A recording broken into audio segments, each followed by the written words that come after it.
Good morning student.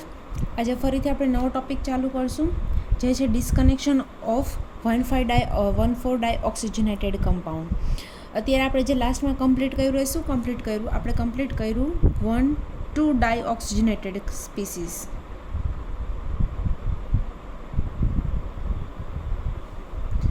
(1,3) ડાયઓક્સિજનેટેડ અને 1,5 ડાયઓક્સિજનેટેડ એ આપણે first યુનિટમાં કમ્પ્લીટ કરી દીધું છે. આમાં આપણે શીખા 1,2 ડાયઓક્સિજનેટેડ સ્પીસીસ. હવે જોવાનું છે 1,4 ડાયઓક્સિજનેટેડ કમ્પાઉન્ડ હોય તો કઈ રીતે એનું ડિસ્કનેક્શન કરશું. એમાં ફરીથી ફર્સ્ટ ટાઈપ છે 1,4 ડાયકાર્બોનાઇલ કમ્પાઉન્ડ. હવે એનું એક જનરલ એક્ઝામ્પલ લઈએ.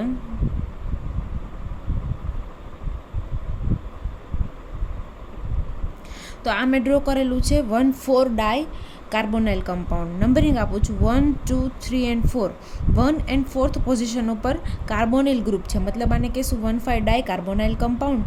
હવે એને ડિસ્કનેક્શન કરવાના પણ આપણી પાસે બે મેથડ છે. બે મેથડ કઈ કઈ? જો કમ્પ્લીટલી મોલેક્યુલ સિમેટ્રિક હોય, મતલબ આ બાજુ લેફ્ટ હેન્ડ સાઈડ આર હોય અને રાઇટ હેન્ડ સાઈડ પણ આર જ હોય, મતલબ R and R dash R similar, then only one disconnection is possible. મતલબ કે જો મારી પાસે આર અને આર ડેશ બંને સેમ હોય, ફોર એક્ઝામ્પલ અહીંયા પણ મિથાઇલ હોય અને અહીંયા પણ મિથાઇલ હોય, તો હું એને એ વેથી ડિસ્કનેક્શન કરો છો તો બી પાથથી ડિસ્કનેક્શન કરું, મને બંને શું મળશે? પ્રોડક્ટ સેમ જ મળવાની છે. તો મારું ડિસ્કનેક્શન પણ એક જ રીતે થશે, એટલે કે only one disconnection is possible. But if R does not equal to R dash, then 2 path are possible. જો આર અને આર ડેશ બંને અલગ હોય તો મારી પાસે બે રસ્તા છે એને ડિસ્કનેક્ટ કરવાના. અત્યારે આપણે એવું ધારી લઈએ કે એ અને બી બંને રસ્તા છે, મતલબ કે આર અને આર ડેશ બંને અલગ છે. તો કઈ રીતે ડિસ્કનેક્શન સાથે થશે? તો કે જે વચ્ચેવાળો બોન્ડ છે 2,3 બોન્ડ, એને આપણે બ્રેક કરશું. અને બ્રેક કરીને ફરીથી આપણી પાસે બે પોસિબિલિટી છે. આઈધર બોન્ડના electron left hand side move કરશું અથવા તો બોન્ડના electron right hand side move કરશું. ફર્સ્ટ પાથ એમાં આપણે લેફ્ટ હેન્ડ સાઈડ કરીએ તો લેફ્ટ હેન્ડ સાઈડથી શું થશે? તો કે સેકન્ડ નંબરના કાર્બન ઉપર નેગેટિવ ચાર્જ આવશે. અહીંયા કાર્બન આવે CH2, સેકન્ડ નંબરના કાર્બન ઉપર નેગેટિવ ચાર્જ આવશે, જ્યારે થર્ડ નંબરના કાર્બન ઉપર પોઝિટિવ ચાર્જ આવશે. સેમ વે પાથ બીથી ડિસ્કનેક્શન કરીએ તો સેકન્ડ નંબરના કાર્બન ઉપર પોઝિટિવ ચાર્જ આવશે અને થર્ડ નંબરના કાર્બન ઉપર નેગેટિવ ચાર્જ આવશે. આ બે પાથ આપણને મળે છે. હવે અહીંયા આપણે ધ્યાનથી જોઈએ તો આ આલ્ફા કાર્બન છે, કાર્બોનિલની બાજુના પોઝિશનને આલ્ફા કહેવાય. અને આલ્ફા કાર્બન ઓલવેઝ કેવો હોવો જોઈએ? તો કે નેગેટિવ ચાર્જ હોવો જોઈએ. પોઝિટિવ ચાર્જ હોય તો આપણે એને શું કહીએ? ઇલોજિકલ કહીએ છીએ. મતલબ આપણો ઇલોજિકલ સિન્થોન છે અને આપણો લોજિકલ સિન્થોન છે. એક લોજિકલ ફ્રેગમેન્ટ મળે છે અને એક ઇલોજિકલ ફ્રેગમેન્ટ મળે છે. પાથ બીમાં પણ સેમ એવું જ થશે. આ શું છે? તો કે આલ્ફા ઉપર પોઝિટિવ ચાર્જ છે, મતલબ આ કેવો થશે? આપણો ઇલોજિકલ થશે. આ ઇલોજિકલ ફ્રેગમેન્ટ છે અને આ કેવું છે? તો કે લોજિકલ ફ્રેગમેન્ટ છે, કારણ કે આલ્ફા કાર્બન ઉપર નેગેટિવ ચાર્જ છે. તો બે આપણને ફ્રેગમેન્ટ મળે છે, એક લોજિકલ અને એક ઇલોજિકલ. લોજિકલ તો આપણને ખબર છે કઈ રીતે મળે છે, અને ઇલોજિકલ આપણે શીખી ગયા કે જ્યારે આલ્ફા કાર્બન ઉપર પોઝિટિવ ચાર્જ આવતો હોય ત્યારે ઇલોજિકલ માટે શું એનો સિન્થેટિક ઇક્વિવેલન્ટ થાય? તો હું અહીંયા લખી દઉં છું, એનો સિન્થેટિક ઇક્વિવેલન્ટ થાય alpha hello ketone. Alpha hello ketone. આ બે વસ્તુ આપણે શીખી ગયા છીએ કે બે વસ્તુ છે આપણી પાસે કે જેમાંથી આપણને પોઝિટિવલી ચાર્જ અથવા તો ઇલોજિકલ સિન્થોન આપણને મળે છે. એક આલ્ફા હેલો કીટોન અને સેકન્ડ કયું હતું? તો કે ઇપોક્સાઇડ. આ વસ્તુ આપણે જે લાસ્ટ લેક્ચરમાં જ કમ્પ્લીટ કરેલી છે. ઇપોક્સાઇડ કઈ રીતે ઇલોજિકલ સિન્થોન આપે અને આલ્ફા હેલો કીટોન કઈ રીતે ઇલોજિકલ સિન્થોન આપે. તો ઇલોજિકલ સિન્થોન માટે આપણે એનો સિન્થેટિક ઇક્વિવેલન્ટ યુઝ કરશું આલ્ફા હેલો કીટોન. હવે જોઈએ આ ડિસ્કનેક્શન કર્યું તો હવે એની સિન્થેસિસ કઈ રીતે કરશું. ઓકે, આ છે એની સિન્થેસિસ. ફર્સ્ટ ઓફ ઓલ આપણો લોજિકલ સિન્થોન આમાંથી બનશે, મતલબ કે ન્યુક્લિયોફાઇલ બનશે. જેના ઉપર નેગેટિવ ચાર્જ હોય એને આપણે શું કહીએ? ન્યુક્લિયોફાઇલ. એટલે આ લોજિકલ સિન્થોન છે. લોજિકલ સિન્થોન શું હતો આપણો? આ રીતે હતો. આર અહીંયા માઇનસ ચાર્જ અને માઇનસ ચાર્જ છે ત્યાં આપણે હાઇડ્રોજન પુટ કરીએ છીએ, એટલે મતલબ અહીંયા હાઇડ્રોજન હશે. બેઝથી પહેલાં હાઇડ્રોજન એબ્સ્ટ્રેક્ટ કરાવશું, એસિડિક હાઇડ્રોજન હશે કારણ કે આલ્ફા કાર્બન ઉપરનો હાઇડ્રોજન છે.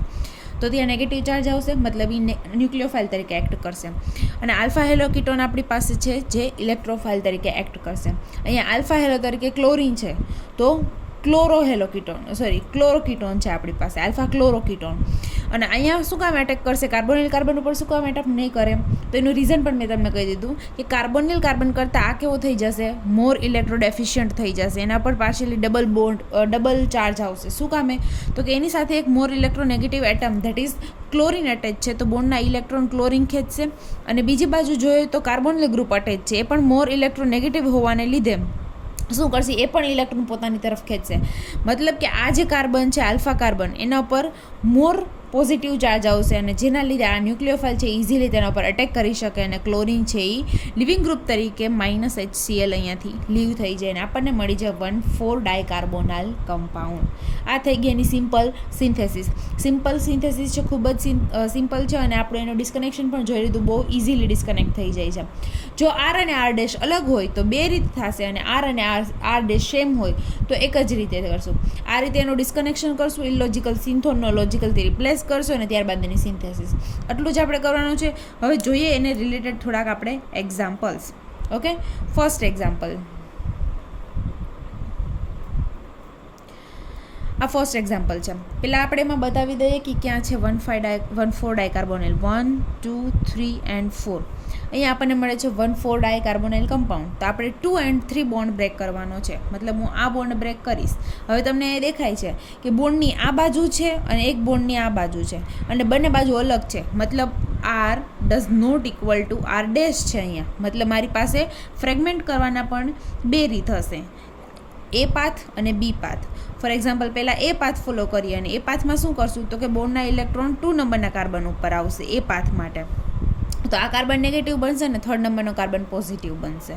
હવે સેકન્ડ રીત કરીએ કે જેમાં બોન્ડના ઇલેક્ટ્રોન 3 નંબરના કાર્બન પાસે જાય, તો આ કાર્બન પોઝિટિવ બનશે અને આ કાર્બન નેગેટિવ બનશે. હવે આમાંથી કયો પાથ આપણે ચૂઝ કરવાનો, પાથ એ ચૂઝ કરવાનો કે પાથ બી ચૂઝ કરવાનો, એ કઈ રીતે આપણે ડિસાઇડ કરવાનું તો કે આપણને કેવા સિન્થોન અને સિન્થેટિક ઇક્વિવેલન્ટ મળેલા છે એના ઉપરથી ડિસાઇડ થાય. ફોર એક્ઝામ્પલ અહીંયા આપણે પહેલાં પાથ એ ચૂઝ કરીએ છીએ. ટૂંકમાં પાથ એ ચૂઝ કરીને આપણે સિન્થેસિસ કરીએ છીએ. જો ઇઝીલી સિન્થેસિસ થઈ જતી હોય તો પાથ એ ચૂઝ કરાય અને ના થતી હોય તો પાથ બી ચૂઝ કરાય. તો પહેલાં આપણે ચેક કરી લઈએ કે પાથ એમાં શું થાય છે. તો પાથ એ જેના ઉપર ન્યુક્લિયોફાઇલ છે એ સાયક્લોહેક્ઝેનોન છે એ ન્યુક્લિયોફાઇલ બને છે અને આલ્ફા હેલોકીટોન છે એ ઇલેક્ટ્રોફાઇલ બને છે. ઓકે, અહીંયા આવીએ. આપણે શું લીધું, સાયક્લોહેક્ઝેનોન લીધું. સાયક્લોહેક્ઝેનોનનો પહેલાં સોડિયમ ઇથોક્સાઇડ ફોર એક્ઝામ્પલ બેઝ છે, બેઝથી આપણે શું કરાવશું, આલ્ફા કાર્બન ઉપરથી પ્રોટોન એબ્સ્ટ્રેક્ટ કરાવશું. મતલબ આ બની ગયો આપણો ન્યુક્લિયોફાઇલ.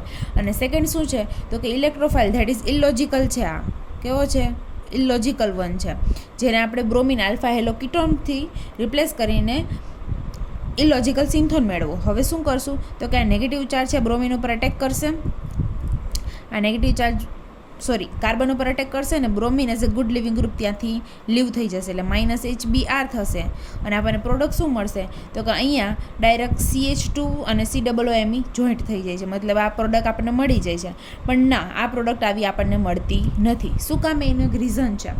શું રીઝન છે, શું પ્રોબ્લેમ આવશે? તો જો લાસ્ટમાં આપણે શું હતું તો કે અહીંયાથી પ્રોટોન એબ્સ્ટ્રેક્ટ કરાવીને આને ન્યુક્લિયોફાઇલ બનાવવો છે આપણે. મતલબ સાયક્લોહેક્ઝેનોનને આપણે ન્યુક્લિયોફાઇલ બનાવવો છે, પણ આ ન્યુક્લિયોફાઇલ નહીં, પરંતુ જે આપણો આલ્ફા હેલોકીટોન છે એ ન્યુક્લિયોફાઇલ તરીકે એક્ટ કરશે અહીંયા આગળ. શું કામે? તો કે આની જે આલ્ફા પોઝિશન છે એનો જે હાઇડ્રોજન હશે, અહીંયા હાઇડ્રોજન હશે, 2 હાઇડ્રોજન, એ મોર એસિડિક છે કમ્પેર ટુ ધીઝ. અહીંયા પણ 2 હાઇડ્રોજન છે. તો જે આપણે બેઝ એડ કરીએ છીએ સોડિયમ મિથોક્સાઇડ, એ અહીંયા પ્રોટોન એબ્સ્ટ્રેક્ટ કરવાને બદલે આ પ્રોટોન એબ્સ્ટ્રેક્ટ કરશે. શું કામે? તો કે બંને બાજુ ઇલેક્ટ્રોન વિડ્રોઈંગ ગ્રુપ હોવાને લીધે આ હાઇડ્રોજન વધારે એસિડિક છે અને આ હાઇડ્રોજન વધારે એસિડિક હોવાને લીધે આ એબ્સ્ટ્રેક્ટ થઈ જશે. મતલબ આ ન્યુક્લિયોફાઇલ તરીકે એક્ટ કરશે અને આ જે ન્યુક્લિયોફાઇલ તરીકે એક્ટ કરવો જોઈએ એને બદલે ઇલેક્ટ્રોફાઇલ તરીકે એક્ટ કરશે. તો આપણને પ્રોડક્ટ શું મળશે તો કે આ ન્યુક્લિયોફાઇલ આના પર એટેક કરશે આ રીતે અને ઓક્સિજન પર આ બોન્ડના ઇલેક્ટ્રોન ખુલીને ઓક્સિજન પર જતા રહે. કાર્બોનિલ કાર્બન પર અટેક કરશે અને ઓક્સિજન પર. ફરીથી આ શું થઈ જાય છે, એનજીપી. આને શું કહેવાય? એનજીપી કોન્સેપ્ટ કહેવાય. એનજીપી કોન્સેપ્ટ એટલે શું તો કે આલ્ફા પોઝિશન ઉપર જ્યારે કોઈ વિડ્રોઈંગ ગ્રુપ અટેચ ક્યારે કોઈ ગુડ લિવિંગ ગ્રુપ અટેચ હોય તો ઓ નેગેટિવ ચાર્જ છે, ઓ માઇનસ છે, એના પર એટેક કરીને લિવિંગ ગ્રુપને લીવ કરી દે. તો આ રીતના ઇપોક્સી એસ્ટર આપે છે આપણને. શું આપે છે? ઇપોક્સી એસ્ટર. અને જ્યારે આપણે બનાવવાનું શું છે તો કે 1,4 ડાયકાર્બોનાઇલ સ્પીસીસ બનાવવાની છે, જે આમાં બનતી નથી. મતલબ શું બને છે તો કે બાય પ્રોડક્ટ ઇપોક્સી એસ્ટર બની જાય છે, જેની આપણે જરૂર નથી. આપણે બનાવવું તો કંઈક બીજું અને બની જાય છે કંઈક બીજું. મતલબ આ છે આપણે પાથ એ ફોલો કરી શકીએ નહીં. મતલબ આ જે ઇલેક્ટ્રોફાઇલ તરીકે એક્ટ કરતું હતું શું તો કે આલ્ફા બ્રોમો એસિટેટ, આને કહેશું આલ્ફા બ્રોમો એસિટેટ, જે ઇલેક્ટ્રોફાઇલ તરીકે એક્ટ કરવું જોઈએ, જે ન્યુક્લિયોફાઇલ તરીકે એક્ટ કરે છે. મતલબ કે આપણને જે ડિઝાયર પ્રોડક્ટ જોઈએ છે એ મળતી નથી. અને આ જે રિએક્શન આખી છે કે આલ્ફા બ્રોમો એસિટેટ છે ન્યુક્લિયોફાઇલ તરીકે એક્ટ કરે અને એક આપણી પાસે ઇલેક્ટ્રોફાઇલ હોય અને આપણને પ્રોડક્ટ ઇપોક્સી એસ્ટર આપે છે, એ રિએક્શન છે એક નેમ રિએક્શન. જો તમને યાદ હોય તો એને કહેવાય ડાર્ઝન ગ્લાયસિડિક એસ્ટર કન્ડેન્સેશન. ઇમ્પોર્ટન્ટ રિએક્શન છે, પૂછાઈ શકે. શું છે? ડાર્ઝન ગ્લાયસિડિક એસ્ટર કન્ડેન્સેશન. MCQમાં પૂછાઈ શકે, યાદ રાખજો કે which of the following reaction gives the epoxy ester. તો એમાં નામ આપેલા હશે તો ઓપ્શનમાં હશે ડાર્ઝન ગ્લાયસિડિક એસ્ટર કન્ડેન્સેશન. ઓકે, હા. હવે આપણે શું કરશું? ટૂંકમાં પાથ એ તો આપણે ફોલો કરી શકીએ નહીં, તો હવે આપણી પાસે એક જ પાથ રહ્યો. કયો હતો? કે પાથ બી. તો આપણે પાથ બી ફોલો કરીને જોઈ લઈએ. પાથ બીમાં શું હતું? તો કે આ ઇલેક્ટ્રોફાઇલ છે અને આ શું છે? ન્યુક્લિયોફાઇલ છે. તો એ રીતે આપણે હવે પ્રિપરેશન જોઈએ. ઓકે, આ શું હતું? તો કે આ શું છે? આના ઉપરનું ડિસ્ક્રિપ્શન છે. શું? તો કે હવે રિક્વાયરમેન્ટ ઇઝ જે સાયક્લોહેક્ઝેનોન છે મસ્ટ એક્ટ એઝ એ ન્યુક્લિયોફાઇલ, જે ન્યુક્લિયોફાઇલ તરીકે એક્ટ કરવું જોઈએ. અને આ મતલબ કે આલ્ફા બ્રોમો એસિટેટ, આ શું છે? આલ્ફા બ્રોમો એસિટેટ, જે ઇલેક્ટ્રોફાઇલ તરીકે એક્ટ કરવું જોઈએ. પણ શું થઈ જાય છે? તો કે રિવર્સ થઈ જાય છે. It can be made from the strong nucleophile by the enamine approach. હવે આને ન્યુક્લિયોફાઇલ આપણે બનાવવો છે, પણ આમાં શું થઈ જાય છે? ઇલેક્ટ્રોફાઇલ બની જાય છે. અને ન્યુક્લિયોફાઇલ કઈ રીતે બનાવાય એનો પણ આપણી પાસે એક પાથ છે અને પાથ 2 પણ ફોલો કરી શકીએ. જોઈએ કઈ રીતે. હવે તમે લાસ્ટ સેમેસ્ટરમાં સ્ટોર્ક ઇનામાઇન કરીને એક રિએક્શન આવે છે તેમ ભણી ગયા હશો. સ્ટોર્ક ઇનામાઇન આવી એક રિએક્શન છે, name reaction, that is also important name reaction, જે તમે ભણી ગયા છો. એની અંદર શું થાય છે? તો કે જે આલ્ફા કાર્બન હોય છે એને ન્યુક્લિયોફિલિક, મોર ન્યુક્લિયોફિલિક બનાવવામાં આવે છે. સપોઝ આપણી પાસે 2 આલ્ફા પોઝિશન છે તો એમાંથી કોઈ એક પોઝિશનની મોર એની ન્યુક્લિયોફિલિસિટી ઇન્ક્રીઝ થાય છે સ્ટોર્ક ઇનામાઇન રિએક્શનમાં. એ જ રિએક્શન અહીંયા આપણે ફોલો કરશું, કારણ કે આ જે પોઝિશન છે આલ્ફા એને આપણે ન્યુક્લિયોફાઇલ બનાવવાની છે આગળનું જે રિએક્શન છે એ કેરીડ આઉટ કરવા માટે. તો અહીંયા આપણે એ રિએક્શન ફોલો કરશું એને ન્યુક્લિયોફિલિક બનાવવા માટે. મતલબ હું એવું કહેવા માગું છું કે હું જો એની અંદર સિમ્પલ બેઝ એડ કરું છું તો મને શું પ્રોબ્લેમ આવે છે? તો કે મારી પાસે 2 રિએક્શન મિક્સરમાં 2 કમ્પોનન્ટ છે, એક છે સાયક્લોહેક્ઝેનોન અને એક છે આલ્ફા બ્રોમો એસ્ટર. આ 2 પોઝિશન, આ 2 મારી પાસે કમ્પોનન્ટ છે. તો મારો બેઝ છે એ મોર એસિડિક આલ્ફા હાઇડ્રોજનને એબ્સ્ટ્રેક્ટ કરે છે અને એને ન્યુક્લિયોફાઇલ બનાવે છે, જ્યારે મારે આ કાર્બનને ન્યુક્લિયોફાઇલ બનાવવો છે. તો હવે મારી પાસે બીજો રસ્તો એ છે કે હું સ્ટોર્ક ઇનામાઇન રિએક્શનનો યુઝ કરું. અને સ્ટોર્ક ઇનામાઇન રિએક્શન કઈ રીતે થાય છે એ આપણે જોશો ને, કઈ રીતે એનાથી આલ્ફા કાર્બન મોર ન્યુક્લિયોફાઇલ, મતલબ કે આલ્ફા કાર્બનની ન્યુક્લિયોફિલિસિટી ઇન્ક્રીઝ થાય છે, એ આપણે આમાં જોશું. ઓકે, તો એના માટે શું છે? તો કે કીટોનનું રિએક્શન કરાવવાનું છે સેકન્ડરી અમાઇન સાથે. Ketone react with secondary amine. તો ઇન જનરલ અહીંયા લીધું છે R2NH. નાઇટ્રોજન એમોનિયા છે એના 2 હાઇડ્રોજનનું સબસ્ટિટ્યુશન કોઈ પણ આલ્કાઇલ ગ્રુપથી કરીએ અને એક હાઇડ્રોજન એની પાસે રહીએ તો એને કહેશું આપણે સેકન્ડરી અમાઇન. તો આનું રિએક્શન આપણે કરાવશું સેકન્ડરી અમાઇન સાથે. અને આ શું મળે છે? અહીંયા આલ્કીન છે, ઇન, એટલે એને કહેશું ઇન. આલ્કીનના આયુપેકમાં ઇન કહેવાય. અને પ્લસ કાર્બન અને નાઇટ્રોજન, મતલબ શું છે? કાર્બન નાઇટ્રોજન, આને કહેવાય અમાઇન. તો આ છે અમાઇન. અને આ જે છે આખું મિક્સચર છે ઇન પ્લસ અમાઇન, મતલબ આને કહેવાય ઇનામાઇન. આ રિએક્શનની અંદર ઇન્ટરમીડિયેટ તરીકે ઇનામાઇન બને છે, મતલબ એટલા માટે આ રિએક્શનનું નામ સ્ટોર્ક ઇનામાઇન છે, જેમાં ઇનામાઇનની પ્રિપરેશન થાય છે. ઇનામાઇન મતલબ ઇન પ્લસ અમાઇન, એવો કમ્પાઉન્ડ જેમાં ઇન પણ છે, મતલબ આલ્કીન પણ છે અને એ જ કાર્બન સાથે NH2 અથવા તો nitrogen NH2 amine functional group attach છે, એટલે એને કહેશું ઇનામાઇન. તો આ મળી ગયો આપણો ઇનામાઇન. આની મિકેનિઝમ છે હું તમને લખી દઉં છું કે આમાંથી આ કઈ રીતે બને છે, તમે મિકેનિઝમ જોઈ લેજો. આની મિકેનિઝમ, આ ફર્સ્ટ સ્ટેપ છે એની મિકેનિઝમ લખું છું અહીંયા. સ્ટેપ 1 શું થશે? ફર્સ્ટ સ્ટેપમાં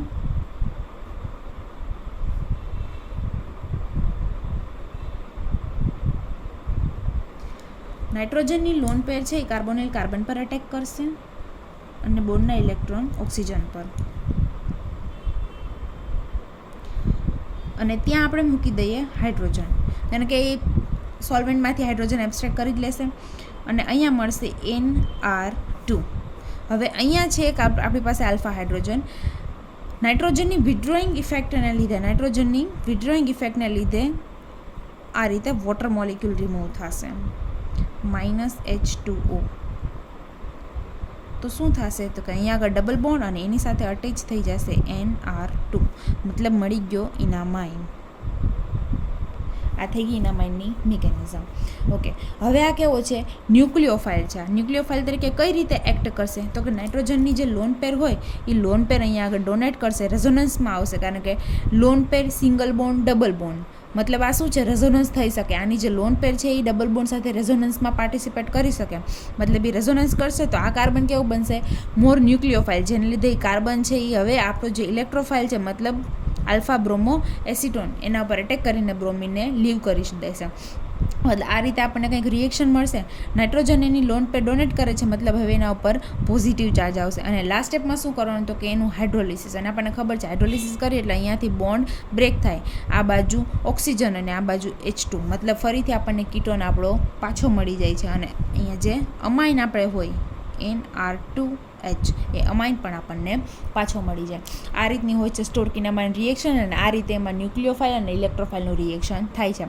મતલબ હવે જે આપણે ડિઝાયર પ્રોડક્ટ જોતી છે, ડિઝાયર પ્રોડક્ટ આપણી શું છે તો કે 1,4-ડાયકાર્બોનાઇલ કમ્પાઉન્ડ, એ આપણને આ રીતે ઇઝીલી મળી જાય છે. જોઈએ હજી થોડાક વધારે એક્ઝામ્પલ્સ. જુઓ હવે આ એક્ઝામ્પલ, સેકન્ડ નંબરનું એક્ઝામ્પલ. તમે એક્ઝામ્પલ જુઓ તો અહીંયા તમને દેખાતું હશે આલ્ફા બીટા. કાર્બોનિલની બાજુની પોઝિશનને આલ્ફા કહેવાય, એની બાજુની પોઝિશનને બીટા કહેવાય. અને આ ડબલ સ્ટારનો મતલબ એવો છે કે આ એક્ઝામમાં પૂછાઈ ગયો છે અને ઇમ્પોર્ટન્ટ છે, પૂછાઈ પણ શકે. ખાસ ધ્યાન રાખવું, તમારી બુકમાં તમારી પાસે જે મટીરિયલ હોય અથવા તો તમે ખુદ બનાવતા હોય તો એમાં ઇમ્પોર્ટન્ટ તરીકે માર્ક કરી દેવાનું કે ધીસ મોલેક્યુલ ઇઝ ઇમ્પોર્ટન્ટ. બરાબર છે, એક્ઝામમાં પૂછાઈ શકે. ઓકે, હવે આલ્ફા બીટા છે જેના ઉપર ડબલ બોન્ડ છે, મતલબ આને એવું કહેવાય કે આલ્ફા બીટા અનસેચ્યુરેટેડ કાર્બોનિલ છે આપણી પાસે. Alpha beta unsaturated carbonyl. અને આનું ડિસ્કનેક્શન આપણે કરતાં શીખી ગયા છીએ. કઈ રીતે ડિસ્કનેક્શન કરાય તો કે આ double bond alpha beta bond break કરવાનો, એક બાજુ O મૂકવાનો ને એક બાજુ H2 મૂકવાનો. તો ડાયરેક્ટ અહીંયા આવી જાઓ, જો આ શોર્ટકટ છે. આ એણે આલ્ફા બીટા હાઇડ્રોક્સી કીટોન તરીકે કર્યું, એ પણ બરોબર જ છે, પ્રોપર મેથડ જ છે, પણ આ શોર્ટકટ છે. ડબલ બોન્ડ બ્રેક કરીને બીટા ઉપર ઓક્સિજન અને આલ્ફા ઉપર હાઇડ્રોજન મૂકવાના, આ મેં તમને શીખવાડેલું છે એઝ અ શોર્ટકટ. હવે બરાબર છે, આ એની પ્રોપર મેથડ છે કે ડબલ બોન્ડ બ્રેક કરીને બીટા ઉપર OH આવે, ત્યારબાદ આપણને 1, 2 and 3, આ કહેવાય 1,3-ડાયઓક્સિજનેટેડ સ્પીસીસ, અને એનું બ્રેકડાઉન કરતાં આપણને આવડે છે. કઈ રીતે તો કે ઓક્સિજન હાઇડ્રોજન બોન્ડ બ્રેક થાય, આ બોન્ડ અહીંયા આવે ને આ બોન્ડ ખુલીને અહીંયા જાય. તો આ રીતની સ્પીસીસ આપણને મળે, જે છે 1, 2, 3 and 4, 1,4-ડાયકાર્બોનાઇલ કમ્પાઉન્ડ, જેનું ડિસ્કનેક્શન અત્યારે આપણે શીખી રહ્યા છીએ. એનું એક્ઝામ્પલ અહીંયાથી શરૂ થઈ જાય. 1,4-ડાયકાર્બોનિલ, મતલબ આમાં હું એવું કહેવા માગું છું કે એક્ઝામમાં તમને ડાયરેક્ટ 1,4-ડાયકાર્બોનાઇલ ના આપેલું હોય તો આ રીતના તમને રિવર્સ કરીને પણ આપી દે, તો આ ડિસ્કનેક્શન પણ આપણને આવડવું જોઈએ. મતલબ કે આલ્ફા બીટા અનસેચ્યુરેટેડ હોય તો પણ તમને આવડવું જોઈએ ને 1,4માં કન્વર્ટ કરવા. બરાબર, કઈ રીતે કન્વર્ટ થાય આ એની મેથડ છે. હવે અહીંયા પહોંચી ગયા. હવે તો આપણું જે 1,4-ડાયકાર્બોનાઇલને આપણે ડિસ્કનેક્શન કરીએ છીએ એ જ રીતે આપણે કરવાનું છે. ઓકે, ડિસ્કનેક્ટ કરીએ, 2, 3 બોન્ડ બ્રેક કરશું. અને હવે તો આપણને ખબર છે કે બોન્ડના ઇલેક્ટ્રોન આપણે આ બાજુ શિફ્ટ કરીને અહીંયા નેગેટિવ ચાર્જ લાવશું, મતલબ આ આવી ગયો આપણો નેગેટિવ ચાર્જ, અને અહીંયા આવશે પોઝિટિવ ચાર્જ 3rd નંબરના કાર્બન ઉપર. એનો ડાયરેક્ટ સિન્થેટિક ઇક્વિવેલન્ટ લખી દીધો છે આલ્ફા બ્રોમો કીટોન, ડાયરેક્ટ જ લખી દીધો છે. એટલે એનો જે સિન્થોન, ઇલોજિકલ સિન્થોન મળે છે એ નથી લખેલો. આ FGI કરેલું છે, મતલબ શું છે તો કે આ જે છે એ આ જ છે, મતલબ ઉપર જે આપણા સ્ટોર્કિનામાઇન ભણ્યા એ જ છે. સાયક્લોહેક્ઝેનોન જ મળે, પણ આપણે જે પ્રોબ્લેમ થતી હતી સાયક્લોહેક્ઝેનોનમાં કે આ એક્ટ કરવું જોઈએ ન્યુક્લિયોફાઇલ તરીકે પણ ઇલેક્ટ્રોફાઇલ તરીકે એક્ટ કરતું હતું, એના માટે આપણે શું કર્યું તો કે ઇનામાઇન પ્રિપેર કર્યો. તો આ છે એનો ઇનામાઇન છે. FGI કરીને ભલે લખ્યું પણ આ તમે ના લખો તો પણ ચાલે. આ શું છે એનો ઇનામાઇન બનાવેલો છે. અને કેની સાથે એનો ઇનામાઇન બનાવેલો છે તો હું અહીંયા લખી દઉં. સાયક્લોહેક્ઝેનોન જે છે એનું રિએક્શન કરાયું છે સેકન્ડરી બેઝ સાથે. અહીંયા ઇન જનરલ સેકન્ડરી બેઝ લખ્યું હતું R2NH, એની જગ્યાએ અહીંયા લખેલો છે હિટ્રો કમ્પાઉન્ડ. આ પણ સેકન્ડરી બેઝ જ છે. આની સાથે આનું રિએક્શન કરવાથી શું પ્રોડક્ટ મળશે તો કે આ રીતે કંઈક પ્રોડક્ટ મળશે, nitrogen 5 member ring and double bond enamine. જે સાયક્લોહેક્ઝેનોનમાંથી સ્ટોર્કિનામાઇન રિએક્શન કરીને ઇનામાઇન બનાવેલો છે. એટલે આ અહીંયા આવી રીતના લખી દીધું કે FGI કરીને એનો ઇનામાઇન, પણ FGI કરીને નહીં, પણ તમારે આ રીતે કરવાનું રહેશે. પ્રિપેરેશન ટૂંકમાં આ રીતે કરવાની રહેશે. ટૂંકમાં અહીંયા આપણે ડિસ્કનેક્શન જોઈ લીધું. હવે એની સિન્થેસિસ જોઈએ. જો કરી ફરીથી સ્ટોર્કિનામાઇન આપણે કરીએ છીએ સિન્થેસિસ.